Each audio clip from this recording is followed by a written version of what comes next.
அனைவருக்கும் வணக்கம். காண்டம் இது பார்த்தீங்க அப்படின்னா 10 பொருள் இருக்கு.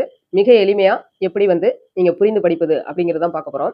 100 பெரும் பகுதி, திரைச்சீலை, ஆபரண செப்பு, காடு, அம்பு, கோல், ஆயுதம், நீர், கமண்டலம், குதிரை.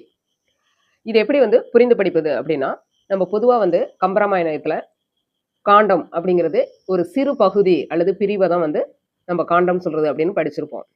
அப்போ காண்டம்ங்கிறது என்ன அப்படின்னா, அதனுடைய மூலப்பொருள் பார்த்தீங்க அப்படின்னா, பிரிவு, நீண்ட போர் சாதனங்கள் மற்றும் நிகண்டு சொல்.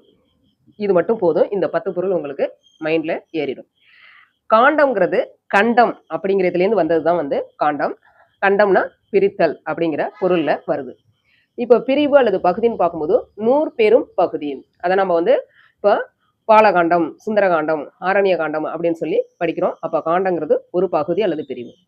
திரைச்சீலை இது பார்த்தீங்க அப்படின்னா ஒரு இடத்தை பிரிக்கக்கூடிய மறைப்பு. இப்போ ஒரு ரூம் இருக்கு, அது 2 தான் பிரிக்க போறோம். அப்ப இடையில ஸ்கிரீன் கொடுக்குறோம். அப்ப ஒரு இடத்தை 2ஆக பிரிக்கக்கூடிய அந்த மறைப்பு தான் திரைச்சீலை. ஆபரண செப்பு அப்படின்னா நகைகளை பிரித்து வைக்கக்கூடிய பெட்டி, ஆபரண பெட்டி.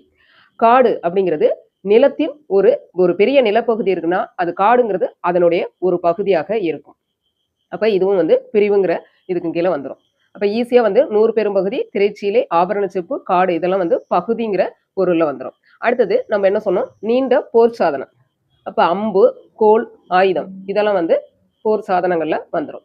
அடுத்தது பாருங்க, நீர், கமண்டலம். கமண்டலம்னாலும் நீர் பாத்திரம் தான். இப்போ இந்த நீர் எப்படி இதுல கொண்டாந்து வச்சாங்க அப்படின்னா, இப்போ கண்டத்துல இருந்து வந்ததுதான் காண்டம் சொன்னோம். அப்ப கண்டத்தை பிரிக்கக்கூடியது எது? நீர். கண்டத்தை பிரிக்கக்கூடியது நீர். இப்போ காண்டத்துல நீர் கொடுத்துருக்காங்க. கமண்டலங்கிறது நீரை வைக்கக்கூடிய பாத்திரம். குதிரைங்கிறது தான் இதுல நிகண்டு சொல். இப்ப நம்ம நிகண்டு சொல்னா என்னன்னு பார்த்துருக்கிறோம். அதாவது அவங்களுக்கு அந்த பாடலுக்கு ஏத்தது மாதிரி கொண்டு தொகுப்பாங்க. அவங்க அகரவரிசைப்படி கொடுக்க மாட்டாங்க. அவங்க தெய்வ பெயர்கள், விலங்கு பெயர்கள்ங்கிற மாதிரி கொடுப்பாங்க. அந்த பாடலுக்கு ஏத்தது மாதிரி அந்த சொற்களை சொல்லுல இணைப்பாங்க. அது மாதிரி வந்ததுதான் குதிரை. அப்ப காண்டம்னா குதிரைன்னு நம்ம ஏற்கனவே படிச்சிருக்கோம். அப்ப எளிமைதான். அப்ப காண்டம்னா நீங்க இந்த 10 பொருளை மனப்பாடம் பண்ணணும்னு அவசியம் இல்லை.